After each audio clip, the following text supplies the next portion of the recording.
yakayise deadly suspicion ketwolekedde Maruhena tagenda kabula mutwamulako mu sinema eyitibwa Gone But Not Forgotten natera akomyewo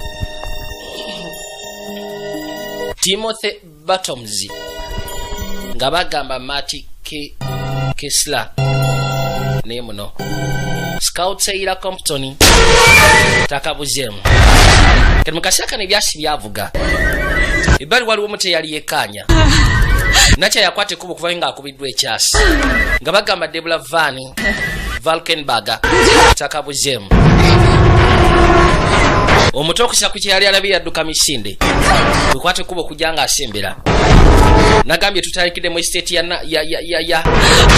ya family mwe abayitwa ba Danville kalinga kasha kayise polisi yajja bwe batyo ne bakwata abantu bageze ko batwala nacha bajja bamutwaye mu ddwaliro ninga ati waliwo akubiddwa ekyasi nga bagamba James W. Rain director of photography Nick Lambado ne Michael Morani bali bako executive producer ba cinema mukashaka mwaliwo nachali yajja kyava atukire bali abaya akatuka bwate simu nevuga David Burton Morris redactor wo Kuntiko anti birthday yagezeti ya mamawo step daddy wange bamusse kyokati ne bange bamukosezza bamukubye ekyasi alumizidwa kyekyoka Oh my God. Yesu Kristo banange How is she? ali atya ye She's okay. ali okay Just grazed her neck. kwegamba ekyasi kyamuyise ku nsingo Yeah, of course. Thanks, honey. osobola okwate kuba okujja eno konti wali tabu osobola okujja mukazi watu yakwatirawo eggaali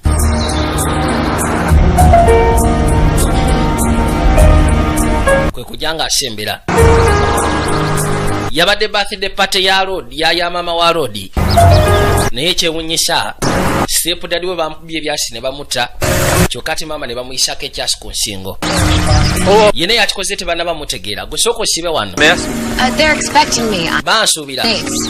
Dr. Heather McManus? bampita Dr. Heather McManus Doctor. You want me to call? No. ng'oli mwana muto okubeera dokita kono wetaaga okuba essimu kono kiryoke kankwate kuba ngezeko confirminga mukazi watu yajja mu maka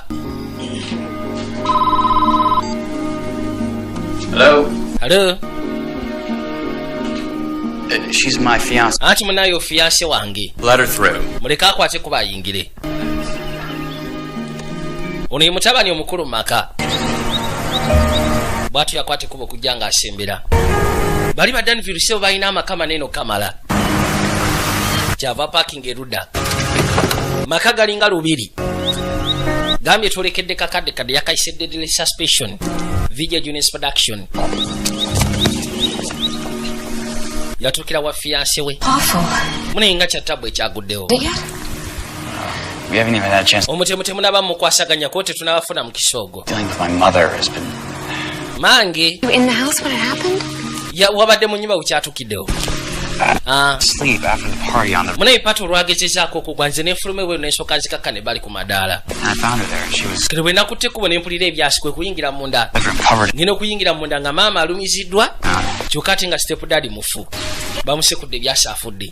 One of them both very dead. Kwegamba kirabika yabadde abeetaaga bombi bafu. Our home is under such difficult circumstances. Munaye kyannako okubanga okyadde maka gaffe mu mbeera enzibu bwetyo kamala.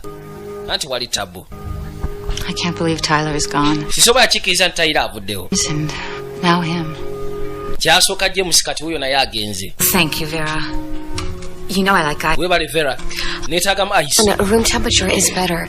Room temperature eri better. Cold water is quickly so the Amazzi agannyogoga gasobola okugezaako okukwasaganya mu bwangu ddala eddagala okuba nga litambula mpola mu mubiri. Heather's in charge. Anti mbadde neerabidde nti oli musawo. Yakwasaganya ebya emergency ku ddwaliro gy'akola. no ice. Kale mpa amazzi. Toteekamu ice. Musawo yasazeewo. So you told her about the engagement? Kati wambulidde ku bya engagement. Yeah. You okay with that? Oli oke nakyo? What if I said I wasn't? Kati bwe gamba nti siri oke nakyo. Kakana. Waliwo ofiisi eyajja. Used to be head of security for my father when he. Ono yateranga okulembera security ya kitange nga kitange akyali governor. Hey Carl. Ayitibwa Carl Lavitt. yafuka kati sheriff. Yasembera paka ebbali. How's she doing? Ali atya maamawo. In the house. Why asigadde mu nnyumba. Crime scene. Look, my guys are still working. I know, we... Kageno maama agamba yeetaaga okudda mu nnyumba ye eri gy'atera okukasiba. Ne bamugamba nti eri crime scene bakyali bagezaako okukola kyonna ekyetaagisa ogirongoosa. Kono nkimanyi naye gw'ogenda kimunyonyola. Ye yeetaaga kudda mu maka ge. Sheriff abadde agamba nti ennyumba ekyali crime scene. Kati mu kaseera kano nakyaba amuleeta bambi. Yalina omusajja yali ayitibwa James Danville. James Danville yafa naye nga yali gavana mu katundu waneno mu St. Barbara. Can't this wait until tomorrow? Lwaki togezaako kulinda atlisi paka nkya? Bali basooke balongoose waggulu. Kulowooza okulongoosa waggulu kijja kujja bwekyo ekyatuuseewo. Si kiwa nti kijja gezaako kumva mu bwongo. Tokirowooza bw'otyo. Lwoli bamusekulidde ebyasi ku buliri. Yabadde yeebase.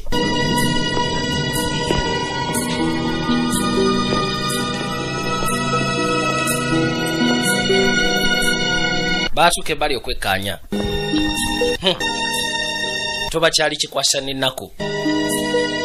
Mukazi wattu agambye newe munalongose mu 15. Kino ekyatuuse ku bba wange ogasseko nange tikigenda kuvaawo. Ati maama beera mukakamu. Burke's on the phone. Thank you, Vera. Tell him I'll be right there. Oyo mugambe nti ngenda kujja essaawa yonna. Dr. Barker abadde ku ssimu.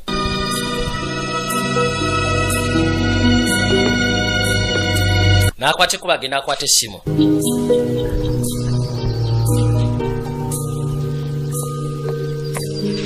Haley ran away again. Okimanyi nti Haley abadde azzeemu okudduka mu ddwaliro nateera. Naye basobodde mufune ne bamuzaayo. To the clinic now. Kati gyali mu ddwaliro. I thought it's best if this... Tebanaba mugamba kono nze nalowoozezza musinga abasawo bamugamba. From experience, people... Okusiza ku experience gy'ayiseemu muwala wammwe. Kiba kisingako ab'ekika bye baba bamugamba. Say? Munayita njagala. Amir tried to help her, but... Kwegamba ngezaako muyamba. Willed. Naye munayita akkiriza. He, of course, adored her. Kitaawe yali amatira nnyo muwala we. Minds... Kati ekyewuunyisa maka muno mulimu akaana ak'obuwala naye nga kali mu psychiatric hospital naye nga kaali just kawala ka musajja afudde. Look, it's okay. Kiri okay. Nze kankwate ku ngene nshikana omuwala ngezeko okwogerezeganyaamu naye kuti wali tabu nanka ngendereko bano basezewo bagende mu psychiatric hospital. Nakyo agambye nti okusa ku experience gye nina ng'omusawo kiba kirungi abantu abayinamu embeera bw'eti kwegamba nakifuna okuva eri ab'ekika bennyini ne bamulyako ekyo kiba kyatuusewo eri ow'ekika. Ono yayitibwa Dr. Beck. Open door policy. Agamba nti sisimu yaffe munayegezezaako tuyamba open door policy. Kwegamba nti tusobola gezaako ogoba muntu yenna aleeta buyambi mu ddwaliro lyaffe kyovula abegenze maaso n'okustandinga. Naddala maama woono mukazi musufu era afaayo nnyo ku ddwaliro lyaffe. Kati bano bazze bagezeko sikano omuwala gy'ali yono waneeno kayitibwa ka Haley Black. Lwoli afudde abadde ayitibwa Taylor Duke Black. Kageno ye yabaddeyo mu nnyumba yabadde atolose mu ddwaliro yabaddeyo mu nnyumba ng'ebyasi bikubibwa. Ati yoli baba mulaga ono kwe kusooka n'amutunuulira simanya atuuba. Look, Haley, you have a visitor. Okimanyi nti olina abagenyi Haley. Bano kwe kujja nga basimba bagezeko tuuke wali omuto. Haley. Ati yenze. Sure. Oli kwe kwate kuba ye yeesseemu. Haley. It's your long lost stepbrother Nate. Ati yenze step brother wo Nathan. Noli kyava atula ebbali. Hi. Haley. Heather, I'm a friend of Nate's. Nze bampita Heather ndi mukwano gwa Nathan. Talk to you, Haley. Twagala kwogeramu naawe Haley. Your father. Kwegamba ku byatuuse ku kitaawo. Things happened. Munaye waliwo ekyetaabu ekyatuuseewo. Naye ng'ate kirabika ye yabaddeyo mu nnyumba. Era ebyasinga engeri gye byavuze na buli kimu kyonna ekyabaddeyo yakyekkaanyiza. Bane mukimanyi bampita Calavity. Nze sheriff wa kawunti eno. The attempted murder of his wife, Miss Ann Danville, is still ongoing, so bagamba nti okunoonyereza kwa kabaka eyafudde ayitibwa Duke Black. hope you all understand that. N'ogezaako okwagala okutta mukazi we bakyagenda maaso n'okinoonyerezaako. a friend to this community, and I might add, a good friend to me. I called era nyaga mukimanye nti omukazi ono abadde wa mukwano eri eggwanga lyaffe ng'ogasseeko n'ekyalo statement. era nga abadde mukwano gwange nnyo. Yeah. mumuleke ayogereka brief statement saga mubuuza ebibuuzo bingi wawoka press conference kyava ajja. Thank you, Sheriff Lovett. weebale nnyo Sheriff Lovett. You are a good friend of ours as well. naawe ssebo oli mukwano gwaffe nnyo. And I'd like to say to all of you here, nandyagadde obbagamba mwenna and to everyone who will see them, na buli omu yenna asobola okulaba kino Please help the police kibambi muyambe poliisi find whomever committed. mugezeeko okuzuula yenna eyasse bba wange n'okwagala okunzijawo. the Danville family is offering Denver family 100 tugenda bawa emitwalo 10 egya $1. anyone with information yenna afuna information to the apprehension esobola okugezaako tuyamba okukwata omutemu husband. yasse bba wange agenda kufuna emitwalo 10. mwebale Sheriff! Sheriff kimala banaye mukazi mumwesonyiwe muleke agenda awummulemu. People need to know. bwatyo yakwata ekkubo ne yeeyongerayo olwoka namawuli akali ebbali Poor mom. anti bambye maamawo. I'm gonna go check on her. leka ngezeeko genda omukeberako ndabe bwali bwe nja kusisikana oluvannyuma.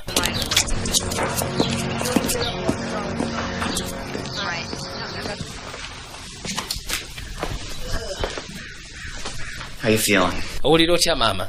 How's Haley? Out of it. yambuuza Hailey ali atya kona ajja kuboke. Coherent in any way? kyagenda kuva mu mbeera y'okubanga taatereere kono kirimu obuzibu So sad. You know, kyanaku she's over-medicated. naye baga bamuwa eddagala lingi Safety. era buteefu alina okugesa kufuna eddagala lingi asobole okubeera ng'ali seefu. kekawala kali akali mu ddwaliro mukashaaka nebbali waliwo katransmitter ke baateekayo. Working here, Vera. My husband omaze ebbanga kinga okulaba Novera going on 20 years now. kono twatandika nakyala akyalina gavana Here, doctor. kigenda myaka nga 20 kati Heather. n'ayitawo paka ebbali. What are you doing, Keith? kikyokola gwe Keith? anti mbadde ngezaako tereezaako kasituulu.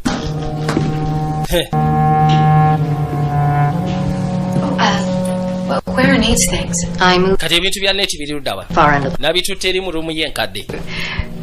We lived nze ne neeti tubeera ffenna married. Mrs. Danville had... anti muli bafumbo mukya Denville ali restricted ku bintu bye. bwe mba temuli bafumbo oli asula eri naawe n'osula eno. Thank you. kale weebale Vera. budde bwatandika okwetooloola. It's so beautiful here. butuufu wano wabalagavu kamala In the guest house for a few days. ate oba sisobola gaana kubeera ku guest house okumala ennaku eziwerako. Darling, darling do you remember Joe Carth? ojjukira Joe Carth? He was the party state chairman, right? yali party state chairman. Friends. kwegamba yali state chairman w'ekibiina kyabwe eky'ebyobufuzi. Party wants to endorse you as their candidate. okimanyi nti pate eyagala kusikayo nga kandidate waabwe. To mount a successful campaign. And then in 4 years, tugenda kuba tukutwala obeere district Anthony emyaka ena then tukufuule governor. Aren't you? no, they are quite serious. bali siriasi. Nathan, This is exactly what your father would have kino kitaawo mutuufu kye yandikwagaliza. expected. kino kye yandibadde akusuubiramu. maama Not running for anything. nze saaga bintu bya bufuzi sina kye ngenda kwesimbako. It's in your blood. kino kiri mu musaayi gwo. It's our future. eno ye future yaffe kubeera bannabyabufuzi. That's not mine. bwe biba byammwe si byange. Perfectly happy being a public defender. nze ni musanyufu ogezaako okubeera public defendant. Talk to Heather. kale gezaako okugera ne mukazi wo. She'll help you change. tomanyi oba osanga ayinza ogezaako okuyamba okyusa mu ndowooza. kale jjukira omusajja gwe yasooka okwagala nakyala yali munnabyabufuzi era yafa ali gavana. kale yalina ekibiina kye yalimu. ekibiina kigamba nti omwana ono bajja mumwetaaga bagezeko omufula district Anthony then emyaka ena bamufule gavana. kwegamba famire esobole okudda mu byobufuzi ng'era maama badde akisindikiriza okukamala. gwe Vera, Why didn't you tell me Haley ran? lwaki tewaŋŋambye nti Heri yadduse mu ddwaliro? I didn't know. munaye nabadde simanyi. We only found her this morning and I was already up. kwegamba biro naye yamusiikanye ku makya g'olwaleero nze nabadde sibitegedde. Everything that goes on in this. njagala okumanya buli kimu kyonna ekigenda maaso maka gange owulidde buli kimu kyonna. And I'm very disappointed in him. butuufu gamba biro nti atanyiizizza. I'm sure it doesn't. kakasa nti taddamu okukola ekintu ng'ekyo okuddamu okweka omwana oyo. You can leeta disaati nkikale. I am a lucky woman. omusajja gwe yali azzeemu okufumbirwa teyali munnabyabufuzi. kale yagala kuddamu sindika mutabani wagende mu byobufuzi. weetaaga eddagala maama. Change your mind. buno oba okyusiza mu ndowoozayo. ono omwana yasomerera bwalooya era nga public defendant. wabula bagamufula district attorney then make nanga gimaze okuyitawo then bamufule governor Heard you to have. ng'ayita mu party oba mu kibiina kitawe kye yalimu nga tanaba kuvaawo. Empeta eno njagala ogisimbe. And your father gave me. Jjukira y'empeta kitawo gye yampa. Saving it for you. Njagala okimanye nti bulijjo ngiterekedde ggwe. This means a lot to me. Kino kitegeeza kingi gye ndi. Yamusimba empeta eyali yamuweeba bbaawe. Uli yali ayitibwa James Danville. Like I do. Teri muntu ayinza kwagala kusinga nze maama wo. Kubanga nze bwe nkwagala. Kayina obudde bwetooloola. Ono yakwata empeta n'agisimba mukazi we. That makes it official, huh? Ate kati wano kifuusa official ofukidde ddala mukazi wange. Katuli engaged tulinde bimu bya mbaga. Kyati butereevu. So you're a nurse that works at the Danville Mental Hospital. I promise whatever. Kati gw'oli nnaasi akola mu Denver Where? Mental Hospital. Got a big mouth. Nsuubiza sina kye nja gamba muntu yenna. Already said too much. Obuzibu bwe nnyina omumwa omunene singa amaatamidde. Kali munnamawulire ono yakwata kubona jasikana abamu ku basawo abakola mu ddwaliro ly'abadde. Psychiatric Hospital kanakya gye baakateeka. Kali akayitibwa Kaheri. But I Hailey Blacker. stepmom talking to Dr. Burke that she really had to convince him to go along with it. Yamubuuza golowooza taata w'omwana oyo yali akkiriza omwana we bamutwale mu Psychiatric Hospital. Has some abuse problem. Kono sikiwa kubanga sikimanyi nnyo. They're keeping her dope. Naye ate nakyala yakonvinsinga Dr. Buck n'amugamba nti njagala omwana oyo asigale mu mbeera eyo nga bwe kisoboka. Namawulire alina information gy'afunye. Kirabika omwana otwalibwa mu Psychiatric Hospital. Taata yayinza okuba nga kirinamu okubuusabuusa naye ate omuntu yasinga okulemerako ye nakyala. Jjukira akaana si kake. Kali mu kaseera kano buli kimu kyonna kyali kitandise okugezaako okuba nga kitegekebwa mu maka. Bano bakwata ekkuba okujja. Amaka ssebo nga bataddemu bingi. Wow. Waleeteddwa ebimuli ebya buli kala. Abantu bangi abali bagezaako okubanga bakungubagiza famire eno. Kuliko nakyala eyajja ali ku ssimu. My, look at you. Naaba ofaanana Katonda wange. N'asooka amukubako kiiso n'alaba. Duke, such a loss. Munaye kitalo nnyo. Your mother called last. Maama we ye yankubidde essimu. Arrangements. N'aŋŋamba nzijegezeko omuyamba ku bino. You must be the new Kitegeeza gwe fiyanse w'omupya. Mandy Paulson. Bampita Mandy Paulson. Nali fiyanse w'ebiseera ebikadde. Wamma tetwali engaged nnyo. Right.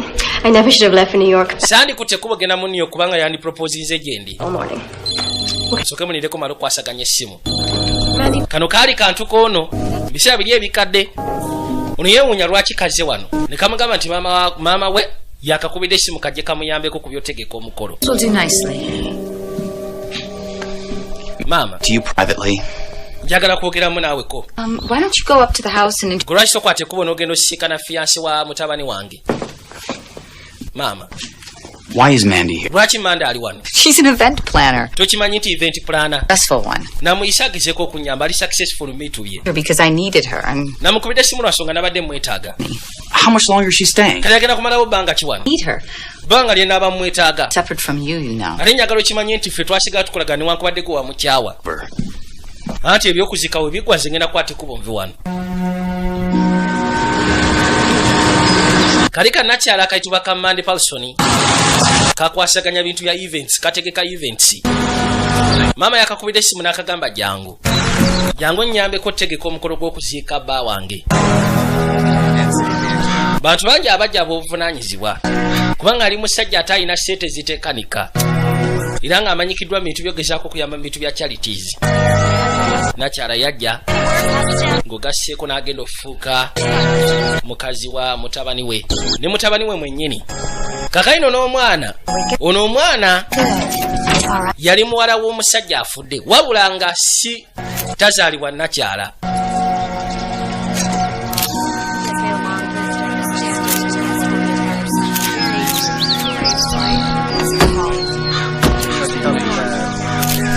Bannamawulire abaabulika abaali bakutteko okujja mu kaseera kano. Ofiisa yasembera. Omanyi? Ebyokuzika we biggwa. Abo bonna bagambe bave wano owulidde. Anti buteefu kyengenda okukola ofiisa. Banaye ebyokuzika binaatera otandika buli omu yeeseetingire. Kakayina omuto baamuleeta naye.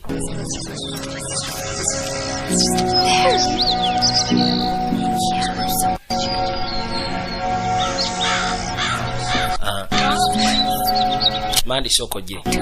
Njagala osoko nyambe ku mwana oyo. Ngeri gye bamulese musi abuntu bulamu. There you go, Haley. Kujja bagezeko mu bikabikako. Thank you. Webale.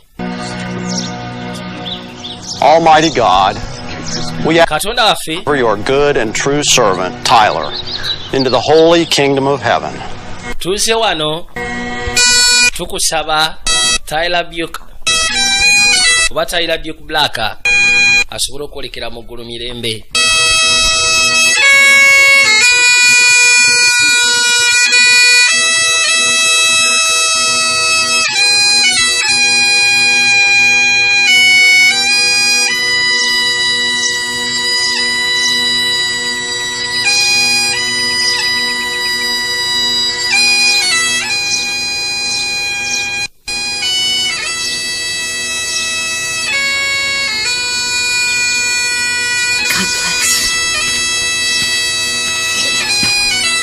So sorry for your loss.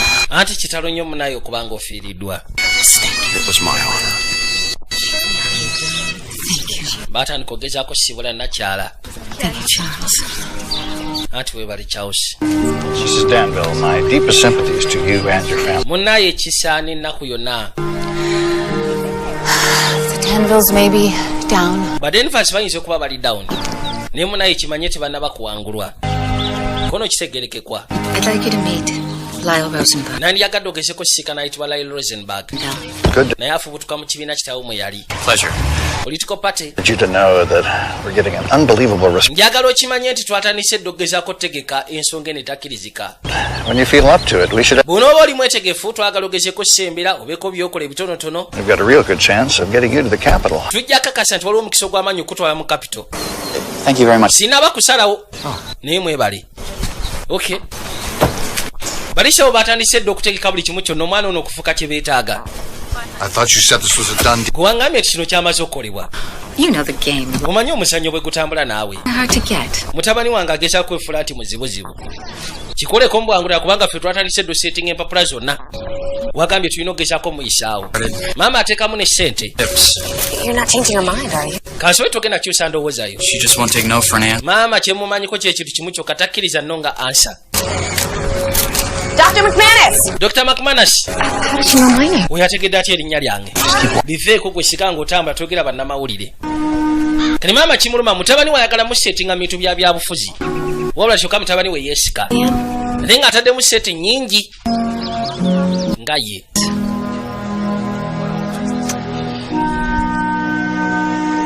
Yakwata ekkubo n'asiibula bbaawe.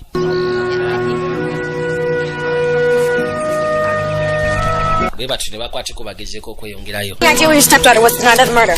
Bangambye nti stepdotawo Ran away. yali mu nnyumba mu kaseera obutemu bwe bwaliwo. Ayinza okuba yekkaanya omutemu. I thought I asked you to play fair. Gwe nakusabye ekintu kino kipulenge kibeere fair. Anti nkola mulimu gwange. Well, why'd you let me do mine? Kanange lwaki tondeka n'enkola ogwange leka mbawese kyuyite va wano. Alina ekibuuzo kyabuuziza nti bagambye stepdotawo yabadde mu nnyumba mu kaseera obutemu bwe bwabeereddewo ayinza okuba yekkaanyiza omutemu. Kubanga yali adduseyo mu ddwaliro.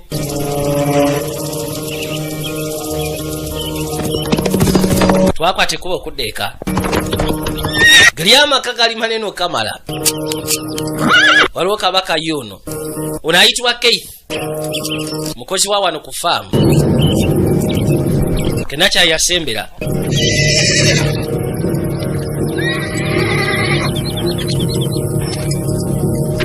Kyava atuuka erudda.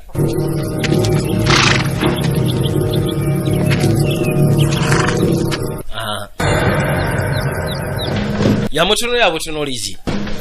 Kale mukazi watu kale kaseera ke kwata kubo kuddayo. Jugira akasawa ate kalina obuvunaanyizibwa bw'amaanyi. N'okusira ku kitiibwa kye kalina mu ddwaliro gye kakola. You weren't planning on leaving without. Kansuba obadde ogenda tonsiibudde.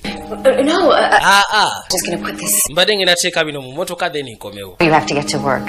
Kale, But do you have a minute to talk? kimanyi ogenda kukola mulimu? Naye olinamu eddakiika twogereko nti wali tabu. Jantugezeeko okwogera. Ayagala afune omuntu asobola okumatiza mutabani we asobole okuyingira mu nsonga gy'amutegekedde. Kyava ayitawo paka ebbali. I wanted to thank you for njagala okwebaza buli kimu kyonna kyokoze.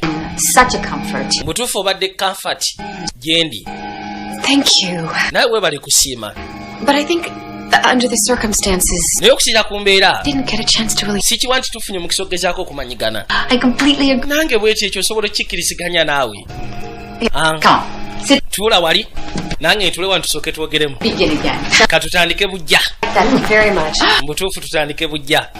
Heather, Heather, I feel it is my duty to. mpulira nti guno omulimu gwange. A great many people are depending on Bantu bangi abasuufu abadipendinga ku mutabani wange. and claim his legacy. Alina ogezaako okukola kati atandika okuleiminga legasi ya kitawe mwalina otambulira. Anti bw'aba tajagala kona ajagala. Could you give up this life? Gosobola ogezaako ova mu bulamu bwe buti. That doesn't seem to be the issue here. Naye ati kirabika si ensonga eriwo wano eno. Of course, is are you the right woman for him? Kye neebuuza kiri nti gwe mukazi omutuufu eri mutabani wange bw'alowooza. Committed to your career. Nkulaba oli committed eri obusawo. Or shits, it's kind of hard not to be. Okimanyi munnaye bitu tubikolerera. I'm for anything else, right? Work and. Tewali kadde kakola ku bintu birako era buteevu omulimu gundyawo nnyo. Where do marriage and children fit? Kaddala obufumbo bwo bunaatebenkera butya era olizaala ddi ku baana Yeah. ng'omulimu gukutwaliriza. At some point, when Mu nsonga ezimu gye bujja maaso tujja kuzaala. time is right. Akaseera nga katuufu ojja kuzaala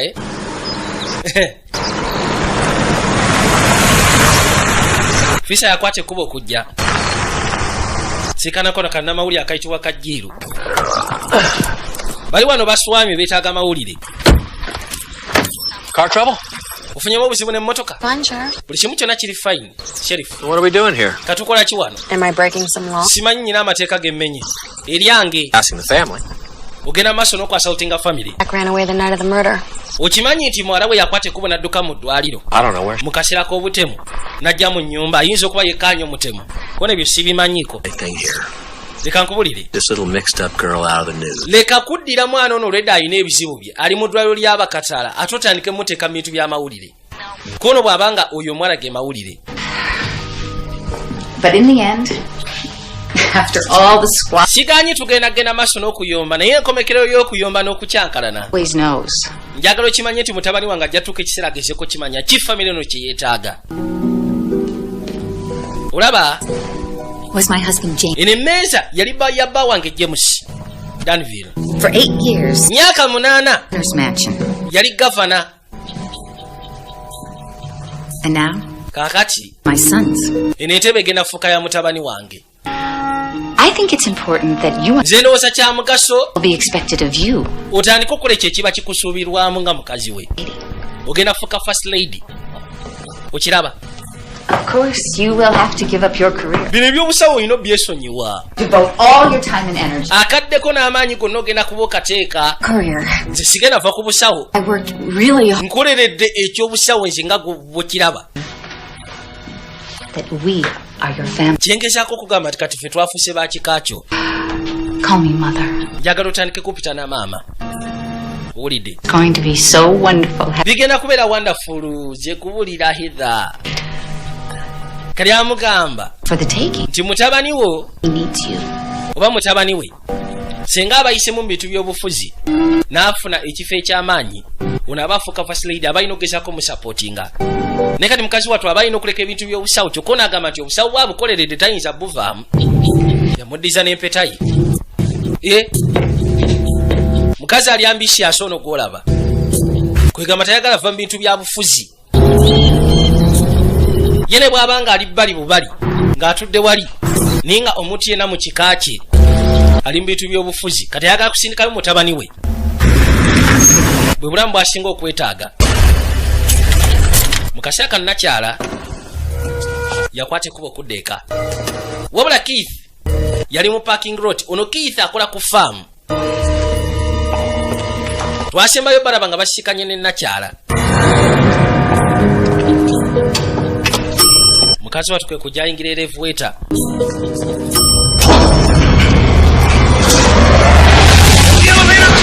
Lindako otogalawo kanzige. Waliwo ayingiddewo munda.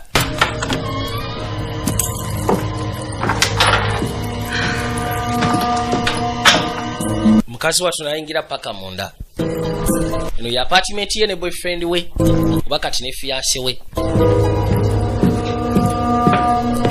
Kyava asooka akwate engugu n'aziteekayo eno mu kisenge.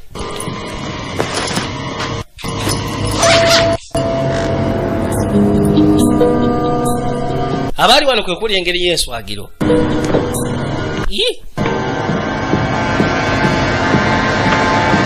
Wizard? Awulidde omuntu akonkona ani oyo? KDLA? Bampita Jill. Kwegiryale.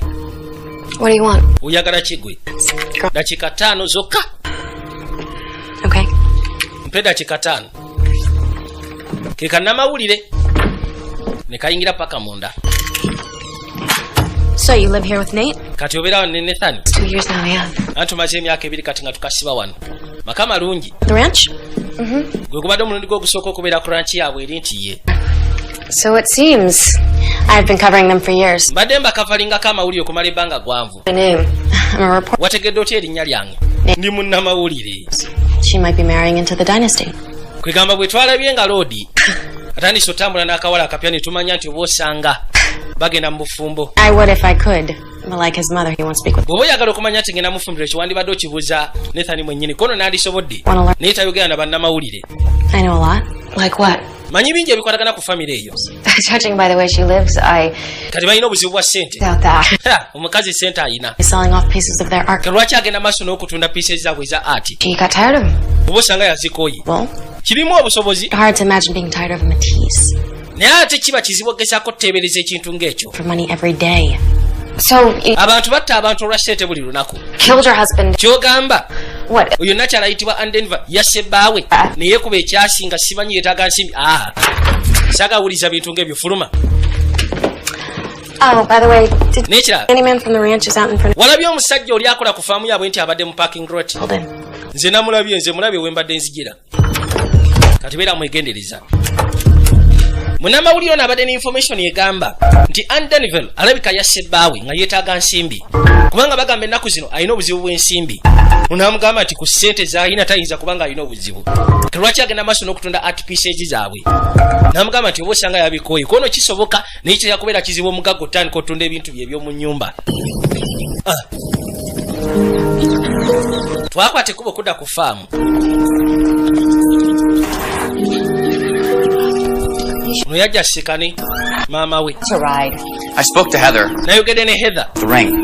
How could you Nangamba nti yakuddiza empetayo. Okukira ku bye wamugambye eby'ekisiru teyasanyuse. tell her yourself? She gave back the ring because she wants her. Yakuddiza empetayo lwa nsonga oyagala atandika otambulira mu bulamu bwe walimu ng'oli ne taata. Now you can be a part of our lives or not. Tugenda kubeera abafumbo oba ogenda kubeera ku bulamu bwaffe oba togenda bubaako byesonyiwe. Kayina obudde bwetooloola. Nakyala akwata ekkubo okudda. Ono ayitibwa Heather.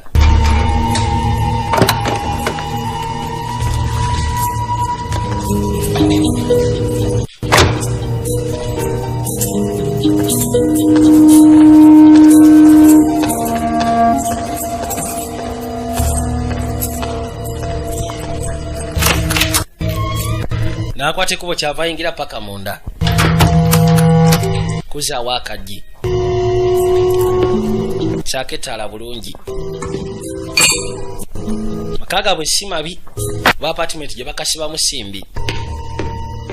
Eri presentable bulungi. Najje bali mu kafriji. Gyagezeko okufunayo ekyokunywa. Kuzaawo. Wulira mukoowu. N'ensinga eringa gwe emulumamuko.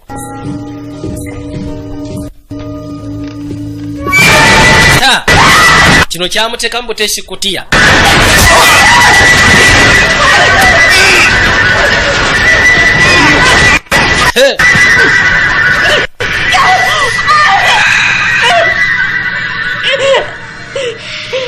Sirika saagala oyasame. Don't make me come back. Okiraba nti kibadde kyangogezaako okutuukako tundeetera okudda. Lwoli bw'amaliriza n'akwata ekkubo n'asuulayo. Essimu yavuga. Lwoli aba yeebase. Ngenda okuyiwako etaala okwekaanya. Hey, baby. baby poliisi yatuukirawo balaniisa okuŋŋaanya obukakafu. Nothing was taken, right? Tewali kyatwaliddwa? Tewali. Is there anybody out there who might want to hurt you? Waliwo ayinza okwagala okulumya Patient pissed off about his insurance. ng'ovudde ku balwadde bojjanjaba kubanga bayinza okuba nga baali banyize ku bya inshuwalensi gyabwe, medical insurance. Waliwo omuntu omu He works for Anne Danville. akolera Anne Danville. Yeah. Bano ba Danville family nti ye. This reporter, Jill Quigley. Munnamawulire ayitibwa Joe Quigley. I only know his first name. Yakutte kubo najja wano n'aŋŋamba nti waliwo omutumbavu akolera Nakyala ayitibwa Keith. Manyiko linnya lye erisooka. Yamusikanyira embanga mu parking road. Coming. Until we can get her declared incompetent, I don't want any repeat episodes. She won't be going anywhere again. Gwe Switched meds. okujja nga tumaze okugezaako kiryalinga nti Nakyala tali mu mbeera nsufu. Probably that's Saagala kuddamu kufuna simanyi episodes ndala. Anti otya buli kimu kyonna kigenda kubeera set. Don't forget who's paying your bill. Tiweerabira ani asasula biru zo. You mess this up, Bwoddamu okumeesinga kino. Precious Clinic will be taken. Njagala okimanye nti kano ka Precious Clinic ko kagenda kubeera kaggwaawo. it's under control. Buli kimu kyonna kiri under control maama. You can see for yourself. Naawe osobola okukwata ekkubo n'ogenda weekkaanya. Era nti ngenda mulaba. Kali omukazi akolagana ne dokita. Baagala omwana ono abe nga takyasobola kubamu wadde akategeera. Wulidde? Gwe sokozeewo oluggi. Ye muwala w'omusajja gwe yabadde yaddamu okufumbirwa. Eyakafa ayitibwa Taylor Black. How lovely. Anti oli mubaavu. Could spend it all on drugs. Sente zonna tukimanyi tujja zimaliranga ku drugs. I don't know what you saw. Simanyi kye kyewalabye oba kyewalengedde Anything. naye kasobako kyoyasama. There you rot. Njakakasa nti ovundira mu ddwaliro. Wulidde?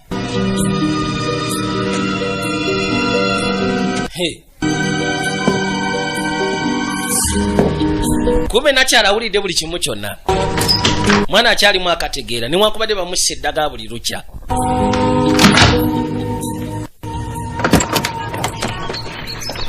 Sherifu yakwata ekkubo okujja. Ani? Carl. Surprise. Eno surprise nno. Ey'amaanyi nno ate. So, Have I been a bad? Simanyi mbadde bad girl. I got a call from down in the city. Nafunye essimu okuva eri ku poliisi y'omu kibuga. They're investigating a break-in at your son. Bagenda maaso n'okuinvestigatinga ku break-in eri mu apartment ya mutabani wo. Is she okay? Kiki bali okay? They just want to know about Keith. Bali okay? Naye njagala kumanya ku bya Keith. Some reporter placed him outside. Waliwo munnamawulire agamba nti yamulabye mu kafaako. Reporter. Munnamawulire ki? Jill Quigley from the TV. Jill Quigley okuva ku TV. If he was in that apartment. Bw'abanga yabadde mu apartment eyo. This is serious business. Njagala okimanyi kino kigenda fuuka siriyaasi. Look for drugs. Namusindisa agenda akebere drugs. Heather was acting Heather rather strangely. yagenze okuva wano ng'alina enneeyisa gye yeeyisamu gye sitategeera. Mother-in-law. Ate nga nkimanyi agenda fuuka muwala wange gye bujja maaso kubanga agenda fumbirwa mutabani wange. Kati ddala mutuufu ng'omuzadde omukazi. Nabadde nnyina okumanya mutabani wange mukazi ki gwafumbirwa. There's a problem. I want to know about it. Wabaawo obuzibu mutabani wange ng'agenda ofumbirwa akawala akakyamu nnyina ogezaako kimanya. Kono kimanyi. Problem with boundaries. You've got boundaries to Keith ebizibu by'alina titamanyi boundaries. Kono naawe olina boundaries. not be able to protect you. Ojja kusukka ensalosalo we sisobola kukutaasiza. Your loyalty means the world to me. Laviti obwesimbu bw'oteeka eri famire yaffe mu butuufu kitegeeza kingi gye ndi. Saagala otye. Kakano y'omukazi excuse gy'awa nti oyo yamusindisa agende yekkanya akawala akagenda okufumbira mutabani we. Kayinza okuba kagenda kufumbira mutabani we olw'ensonga enkyamu nga kakozesa drugs nga si kikaagala fumbira mu famire kubba ssente. Naye Keith ate n'asuka w'alina okukoma. Kati ate Sheriff asobola ekitegeera kubanga naye kirabika musajja muzadde. Mukasaka ntwadde erudda. Naye nga bamuwulidde kannamawulire akabadde katandise okugezaako bitunulamu ennyo. Kayitibwa ka Jill Quigley. Motoka yasembera paka ebbali.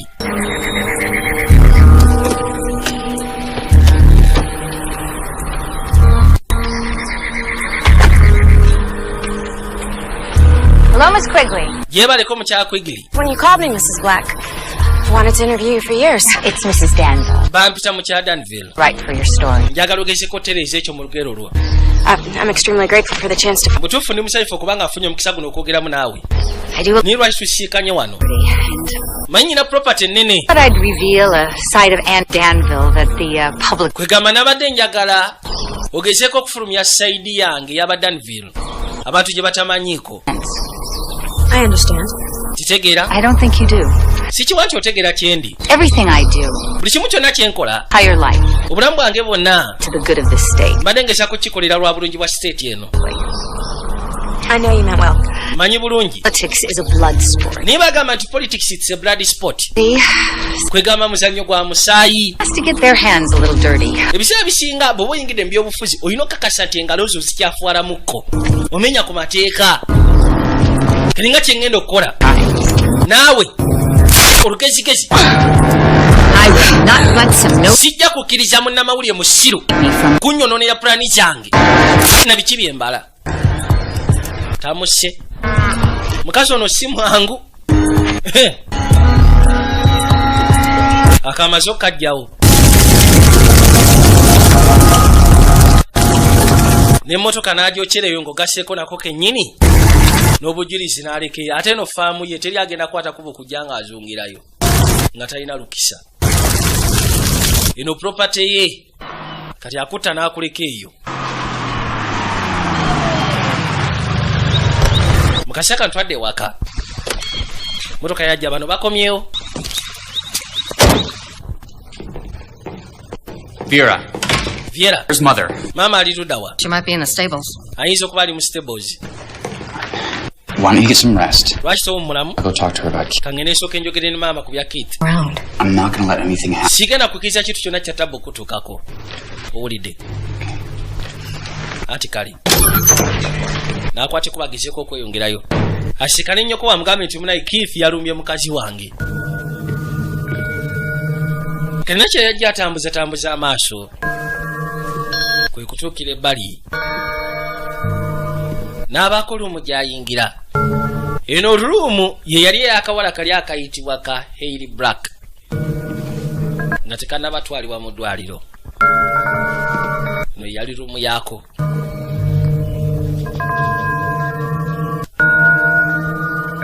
Agenda okuzza amaaso nga kirabika kalina bye kaali kalikodinze.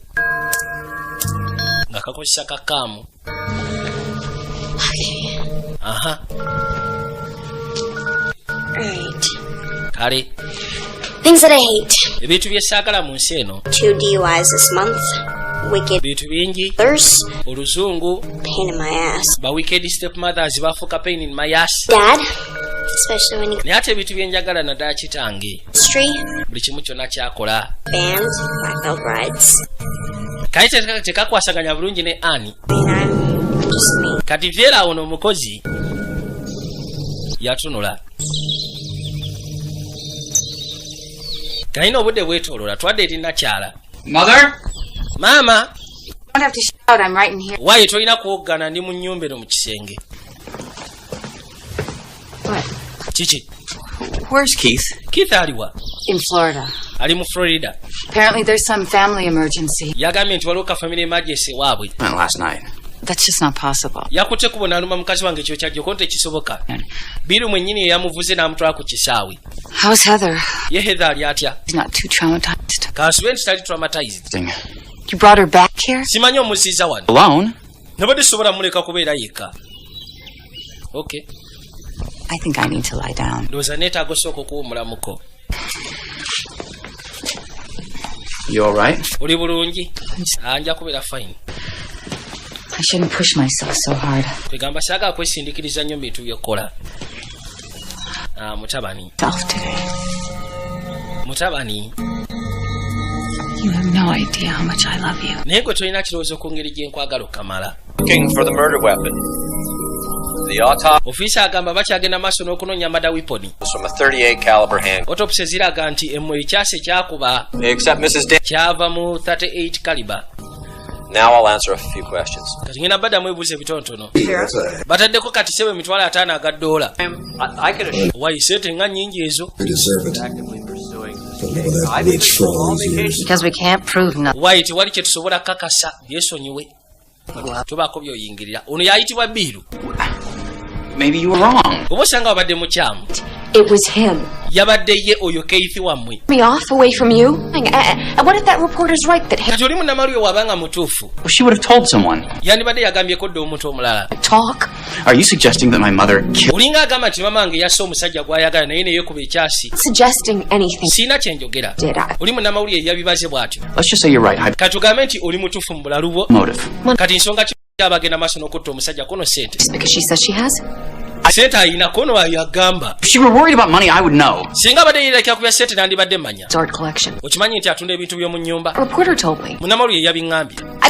I didn't ask for any. Saabuuziza lwaki. Not me. Kalina okkiriza munnamawulire mu kifo ky'okukkiriza nze. There's a state.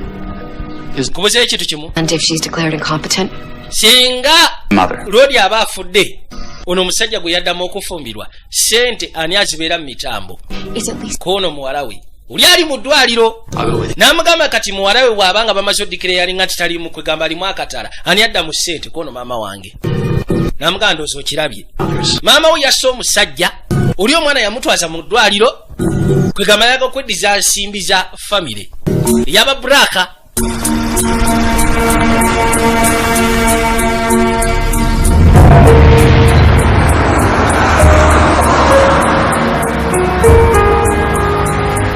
Kati yakimanya nakyali kintu kimu kyokka kyalina okugezaako okukola.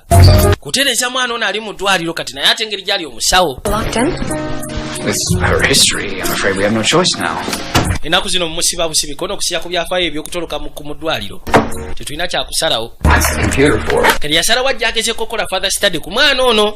Kyalina okukola okakasa nti omwana ono atereera. Singa omwana ono atereera agenda kudda mu bintu bya kitaawe.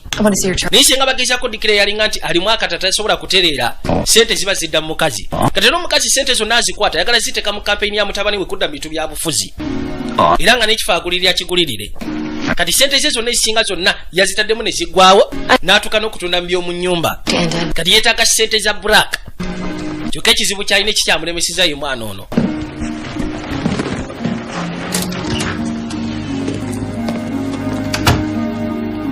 Haley, it's Heather. Haley nze Heather. From the other day? Ojjukira ndi mukwano gwa Nathan twajjako wano ku lunaku lwa luli.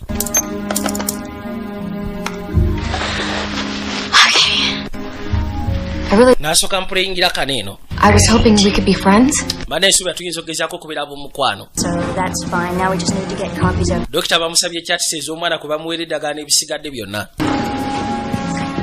I want you to, cut Haley's meds. But you just raised them. And now I'm lowering them. Bring me her medical charts. Yamugamba njagala osooka osala eddagala ly'owo omwana oyo. Kono obadde waakalirinyisa kono lisale. Kali yakimanya nti singa kano akakazi kagenda maaso n'okukola father studies kayinza omuloopa mbu bakwasaganya ebyobusawo. Kali yagamba basooke basale ku ddagala lye bamu omwana ono kubanga eddagala lye bamusimba lirimuleetera okugezaako nafuwa mu bwongo n'okubanga tategeera bulungi.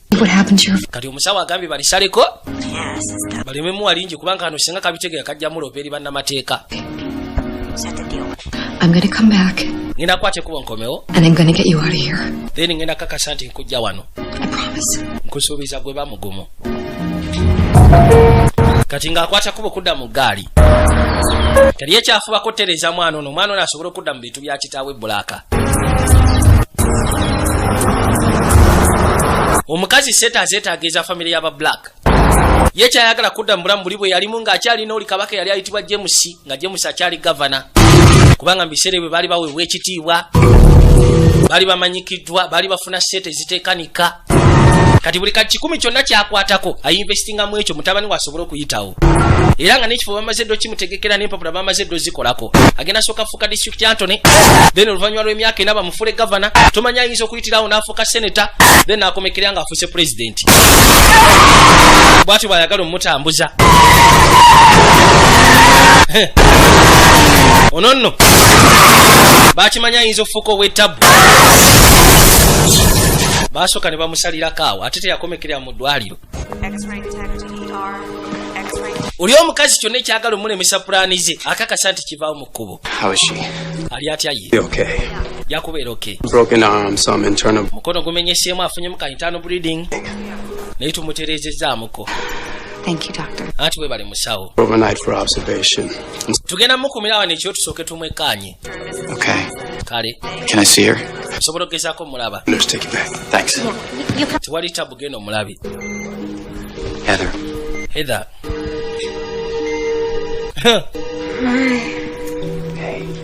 Anti nze mukwano. Mbadde nze kulaba.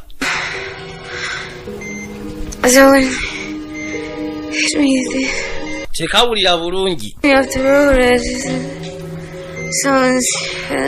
Gamba yabadde ku kkubo omuntu omukyeka yamusindikiriza bla bla bla. Tayogera bulungi. Teyasobodde na ku-identifying ani yabadde amusindikiriza mukozesa kabenje.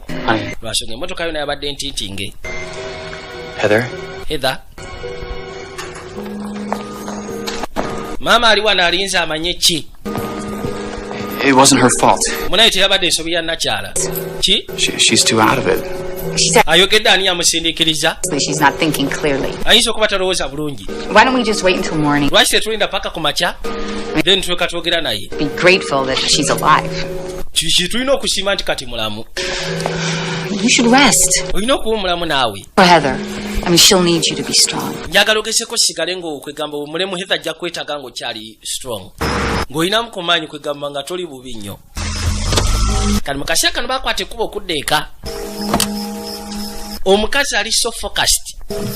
Ali too focused ku kye yeetaaga. Kintu kyasinga okwetaaga kati nsimbi.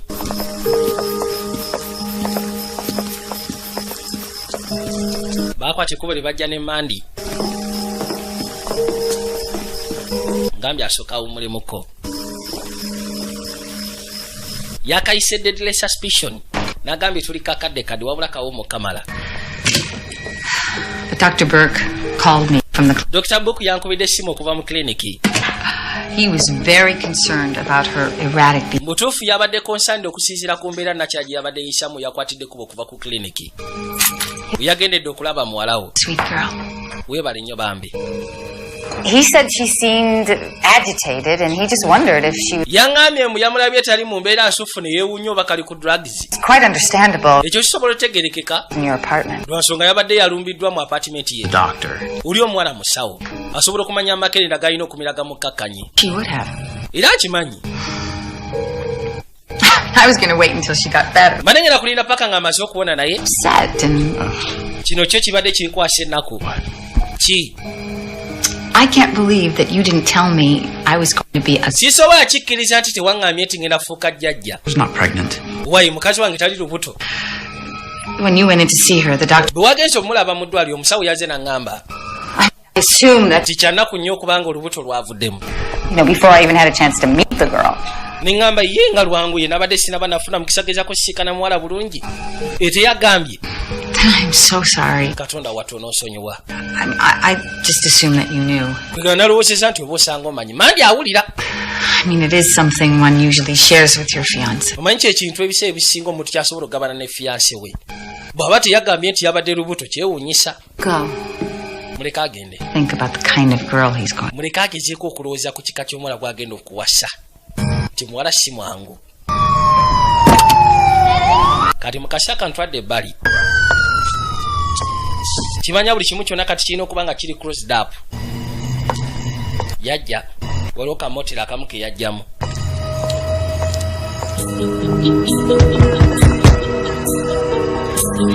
Yakonkona. Waliwo eyaggulawo.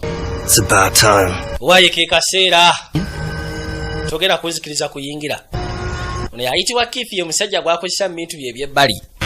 Naddala ebisonga ezimenya amateeka gwasindika mu ngeri emu oba endala.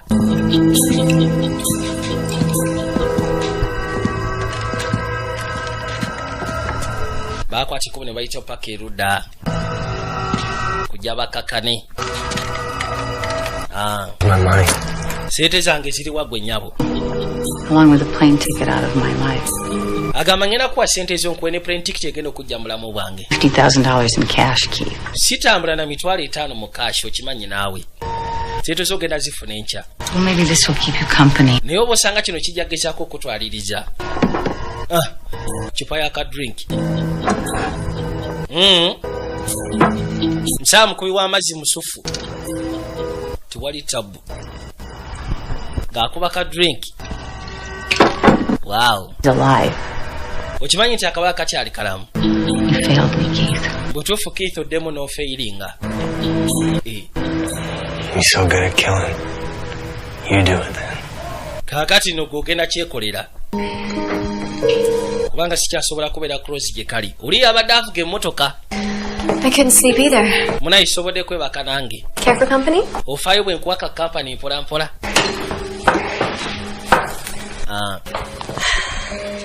You know, Omanyi? it'll be the first time she's lied to get Si gwe mulundi ogusoose okubanga alimba. Who's that? Okwawula okuva eri omukazi yenna. Hear the doctor say anything. Ebyo bye yayogedde bya bulimba nze nabadde naye tewali musawo yayogedde ku kyalubuto. In the morning.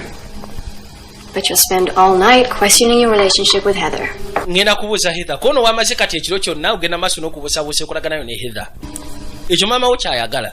So why we Heather tannaba kubaako lubuto. thought you two were friends. Nabadde ndowooza gwe oli mukwano gwe.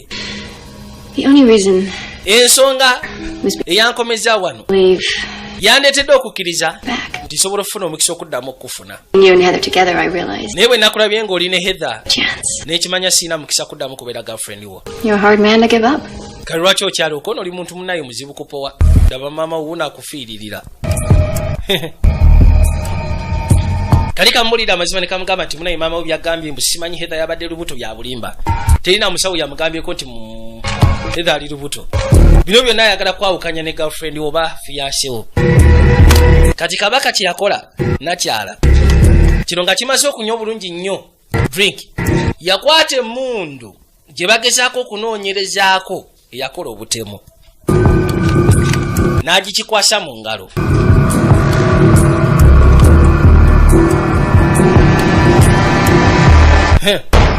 Kikuba bullet n'akijjawo. Nate, listen to me. Nathan mpuliriza. I wouldn't be surprised if she killed Duke herself for the money. Sijja kwewuunya kubanga A year ago.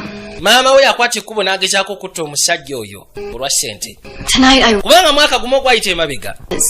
when she gets that money, Teira yagamba nti agenda gezaako basuulawo.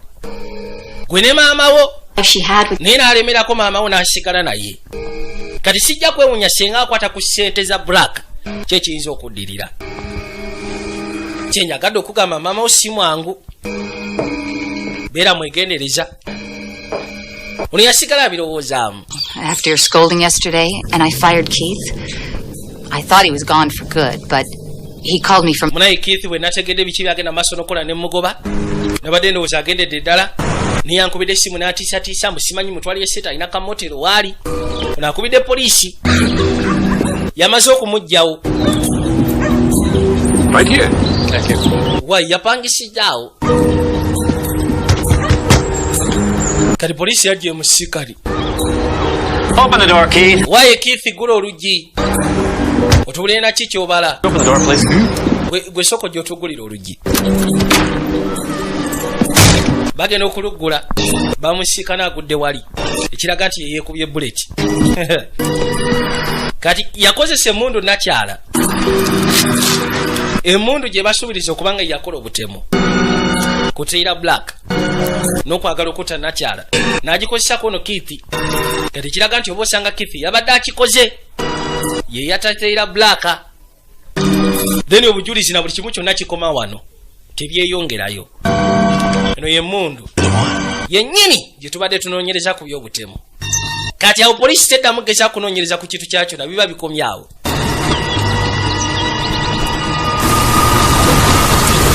Sherifu yakwata ekkubo okudda.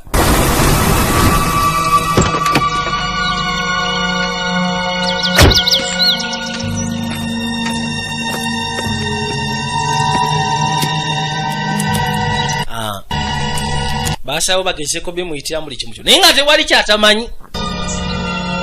Mundu tumusanze naye mundu yatabbaawo. Bulabula n'ebisigadde. Ekyo n'amanya kiwedde kati poliisi tegenda kuddamu tula mu nsonga eyo. Twada mu ddwaliro. Kati omwalo ono jjukira baamusazeeko ku ddagala. Omusawo yagambye wayi musooke musaleko ku ddagala. Engeri Heather gye yali atandise okugezaako bitunulamu ng'omusawo. Yeeyiridde n'ebyokunywa. bwe baba bamusazeeko eddagala nga tebamukuba lingi aba akya ategeera bulungi nnyo osobola okwerongosako nti wali tabbu n'akwate kuba sikayitewo kwe kujja kati ali mu mbeera ze za bulijjo daga bamukuba ttono bw'atuuka n'asooka bawo ekigandula ky'abannansi n'amala okyesala bulungi nnyo ne ku mulundi guli yadduka mu ddwaliro alyoka akwate kuba ddeeka eka bw'atuuka yasiika naye omutemu era yamanya ne yani ali akikoze bw'atyo n'atoloka kati akube adduseyo mu ddwaliro n'ateera ogw'okulala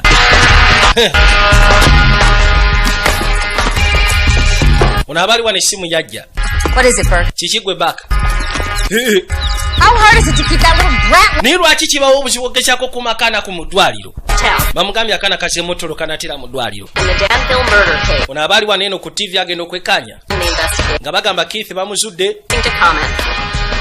yali mu butemu bw'okutta Braka n'okwagala okutta Nakyala kati keesi eri closed kiwedde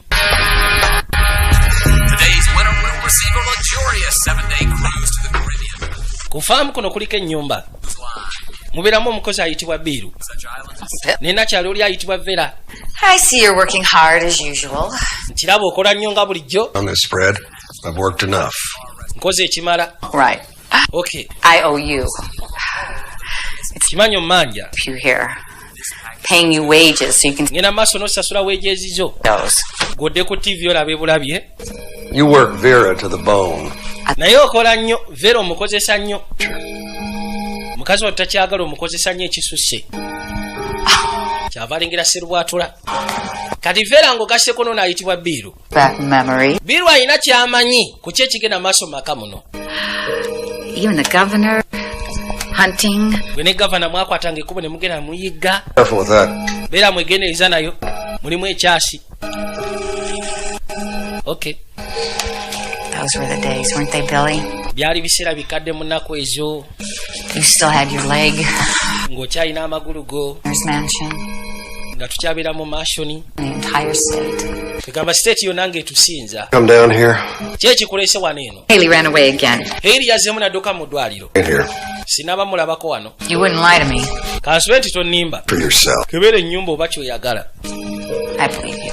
Nkukkiriza kyoyogera. $500,000. Wataddeko ekitundu ky'akakadde singa omuntu yenna aleeta obukakafu nti waliwo eyattabbaawo. Are you interested in the reward, Bill? Oli mwetegefu ogezaako okufuna liwaadi eyo. Do you know anything? Olina ky'omanyi ku ky'obutemu? Nnyinza okuba.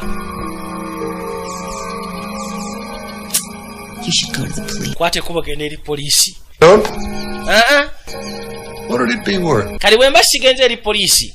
Goza kirimu sente mmeka? Are you blackmailing? Simanyi oyagala ku blackmailinga. Want our due.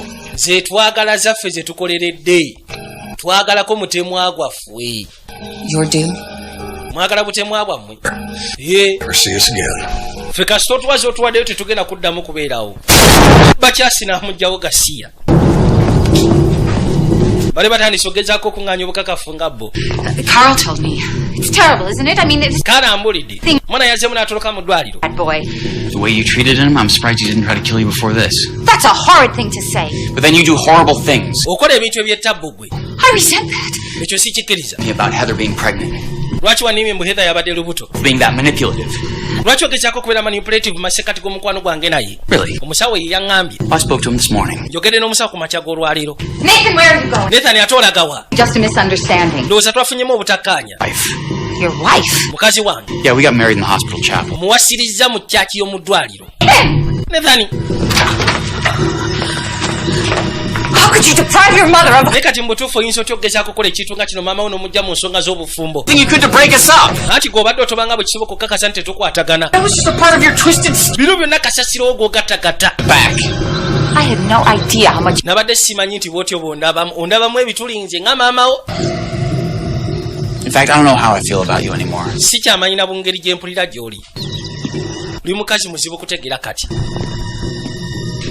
Ha, najja yiye. Heather now. She's up at the house. kati aliuda akono mulese mu nyumba. Yeah, tomorrow. Tugenda nkya. Right now she needs to rest. Mukashaka na inoge chako kuumula. Okay. Dr. Burke called. Dr. Burke akubye simu. And then she asked to see you. Okimanyi nti Hailey bakute kubone bamuza mu dwaliro bagamba nti atandise okuterera. You really need to go to Era nga nakya yeetaaga okulaba. and she'll be coherent again, to talk. Nandi yakadde okwate kubogenda omusikane mu dwaliro at least ogezeko okwogeramu naye nga tannaba kwonooneka bambi. Hope she didn't, but bagamba muyalabye n'omutemu. Okay. Kale. I'll tell Heather. Kangambe Heather tugende naye. it'll give me Heather kamugambe kubanga kino kigenda kumpa omukisa ogezaako omwetondera. very kind to her and Kimanyi akaseera kayise mabega sibadde mulungi gyali. give me Ate nga njagala nsonyiwe. both of you. Mwembi njagala munsonyiwe. Wulidde. Please, darling. Tutandike bujja. Kati gwe kwate kubo geno labe Hailey mu ddwaliro. Kumba amugoba amugye waka. Akimanyi kati ate omuntu aleese obuzibu ke kana kakazi. Kakazi ka muwala we. Ka mutabani we. Yajja.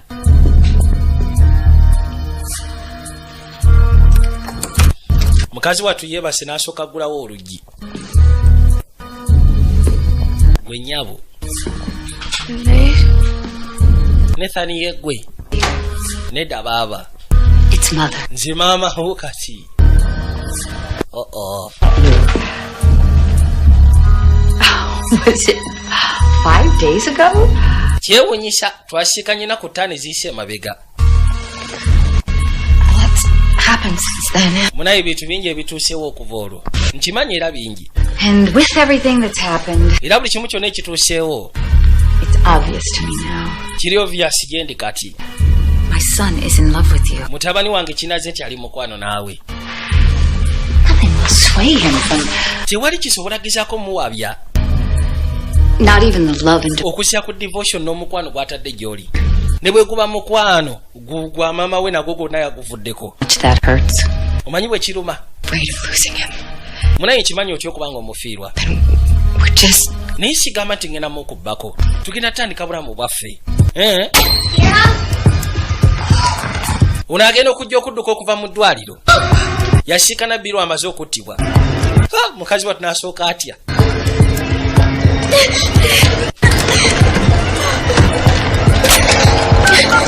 Kajja kakube essimu. You know, Omanyi? I was willing to be patient. Nze mbadde mwetegefu ogeza kubeera omugumiikiriza. No idea how good families work. N'ekirabika tolina kirowoozo ngeri families ennungi bwe zikola. He knows now that you will never fit in. Naye kati akimanyi tojja sobola fittinga mu famire yaffe. Njagala kwogera naye. Yagenze dda. Needed him back at work. Yagenze ku mulimu. Public service has always been his... Omanyi public service yebadde entandikwa ye. Like his father. Nga kitaawe bwe yasooka bintu bya public service. Then alyoka ayingira ebintu by'obufuzi mpola mpola. Me too. Then I'll just call him. Kati kamukubire essimu mugambe. Toyina kugenda kubira ssimu. Mukono tagunnyodde.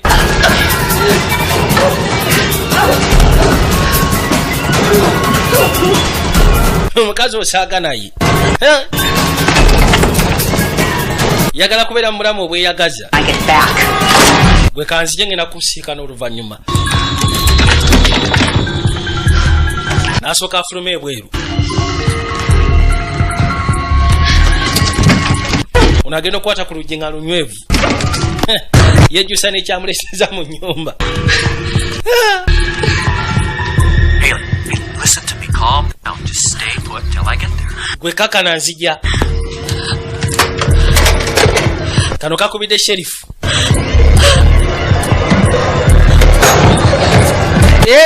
Mayiti tegudde. Mukazi watulawulira nga atidde. Tasobola kubeera wanene wali mayiti ya Biru. Yadduka misinde. Kwe kujja anoonye gy'ayinza okudda. I know she's not there, but he thinks she is. You keep him there until you hear from me, even if you have to drug him to... Aba akyayogera ku ssimu. Kume mwono step dota wayingiddewo. Buli kimu kyonna yali akibaze nga kiri perfect. Wabula kitandise ogezaako gwa butaka. Gwelindako.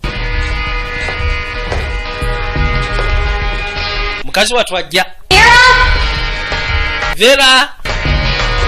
Ayita oli omukozi. agenda okuzza amaaso okulengera ng'ate Vera agenda eri ku apartment yaabwe wabeera Biru baawe. Vera mukazi wattu agenda bugenzi tufudde.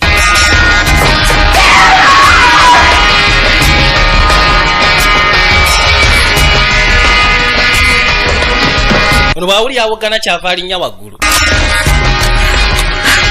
Nkozesa eki?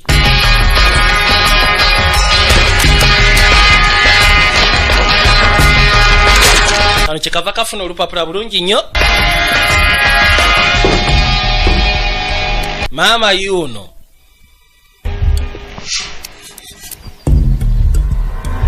kimanyi ka step dota kali mu nnyumba. Vera agenda otuuka eno nga Biru kaputi baawe tufudde. Yakimanyaho manya tewali akikoze okujjako nakyala Anne Danville.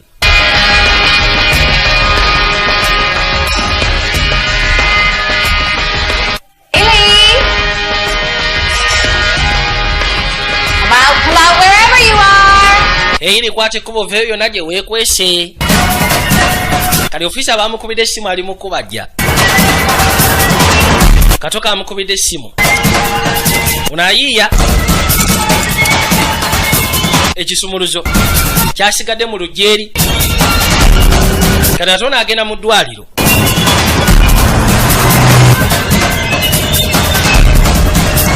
Unagenda okuza amaaso ng'emmotoka agimanyi. Yalina kukyusa bukyusa yiye. Kisegede ye mutabani wa Nakyala Nethani.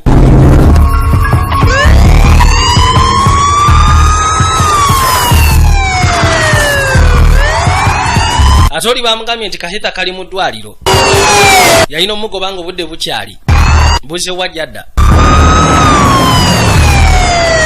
Ono bwawulira polisi ng'emugirako babutaddeko obugombe bwa pull over. Musatu n'asooka parking erudda. Twadde eka.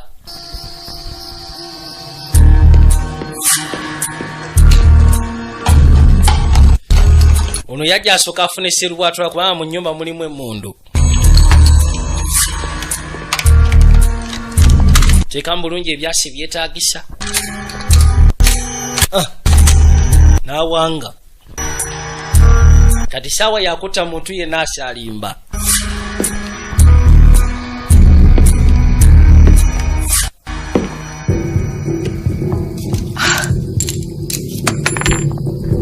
Ono yayiye ekisumuzo ne kigwa. Bwe kigwa ku kitabo ku lupapula n'asikanga ajja munda. Kati kwe kujja yeggulire.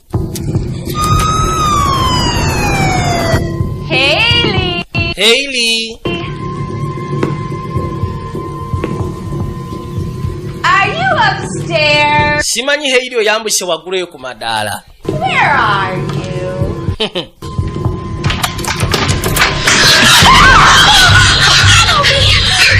Ati soko nyambe ko ntoti angenda kuyamba. Yeah, through my room. Tusobola ofuluma ko ntukozesa eddinisa eri mu rumu yange. Akatolwe kakwate kuba okudduka mu ddwaliro okudda eka. Kasiikana maama asikula taata ebyasi. Era buli kimu kyonna kakiraba. Come to mommy. Hailey.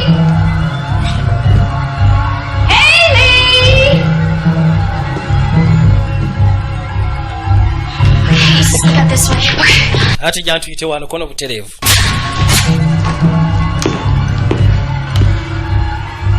Gino kuza amaaso nga nono guyasibidde n'avuddeyo. Muli ludda wammwe. Abitaddemu obusungu.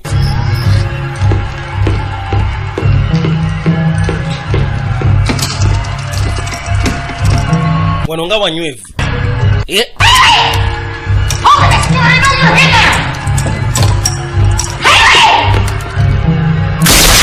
Bekyasi.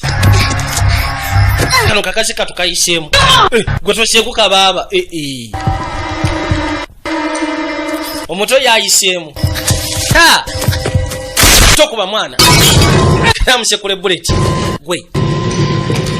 Gwe. Yakala kummanyiira. Uyagala kummanyiira. Kamu ebyasi ebirala. Are you gonna kill me too, Anne? Nango gena kunzita nnyabo Anne. Do you? I am Anne Danville, First Lady. Bampita Anne Danville, First Lady. Respected. Njaweebwa ekitiibwa. Loved. Era nga njagalwa. No one will doubt me. Tewuli ajja kumbusabusa. Not even my darling son. Wadde mutabani wange tajja kumbusabusa singa mbange kizaako okujjawo. Situka. Tambula tugende.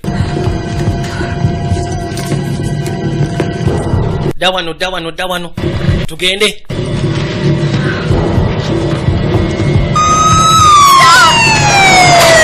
Banaye musooke muyimirire. She's in the house. She's got Heather. Munaye ali mu nnyumba akute Heather. Kono yingire emmotoka yanguwa. You're sick.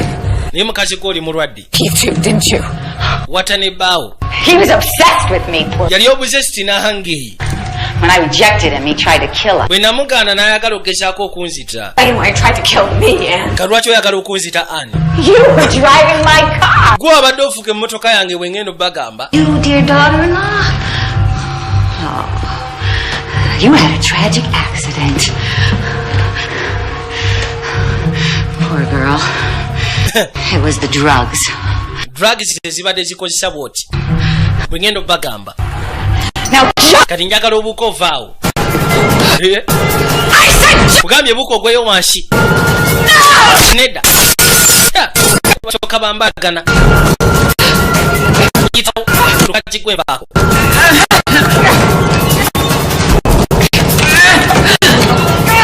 Basooka benyola. Seruwatula teyiseewo. Nta. Ne bakkirira ku madaala. Paka wansi. Otyo. Nakyakwe kwewalula asobola okukwata Seruwatula. Gwe yagala okunnemesa bwe kimu kyonna kyembalidde okumala ebbanga. Ngenda kutta nkugjewo. Ekimutta kubeera mu bulamu bwa ssente. Nakumanyika. Teeka emikono mu bbanga. Unaabadde ayagala kunzita. Banaye alimba. Sirika. Don't you see what she's doing? Naye gwe tolaba kikyagenda maaso n'okukola mutabani. Trying to come between a mother and her son. Ono omwana ayagala gezaako okuyingira mu mukwano guli masekati ga maama ne mutabani we. Nekitasobola ate munnange. Kana akakazi kaagala tukyankalanya.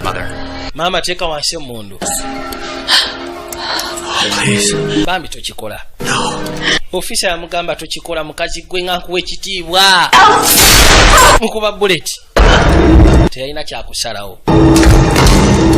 Naye amukubya nnaku. Kubanga tewali abadde tamumanyi. Tewali abadde tamuwa kitiibwa. Naye nga mukazi watubambye abadde amisinga obulamu bw'okubeera mu kitiibwa ng'amanyikiddwa mu ggwanga lyonna oba mu nsi yonna. N'okubeera mu ssente. Bye bintu by'abadde asinga okwagala. Okuva bbaawe yali ayitibwa James Danville bwe yafa. Kuva olwo kimubadde ku mutwe. Kati abadde ayagala mutabani wa kimuplaningire. Mutabani wa ayingire ebyobufuzi. Then basobole okuddamu okubeera mu bulamu obwo. Kye kibadde kisinga okumuta. Buterevu. Ye yalina okugibwawo. Nagambye yakayise deadly suspicion. Tubadde kakadde. VJ Juniors Production. Kuva mu Q's Digital Studios Majestic Plaza Level 3 Cup number 21. Ngugasseko ne wayise ku stage. Ne mu Sydney International Station Paz Arcade. Ne ku Raven Plaza wa Kiseka.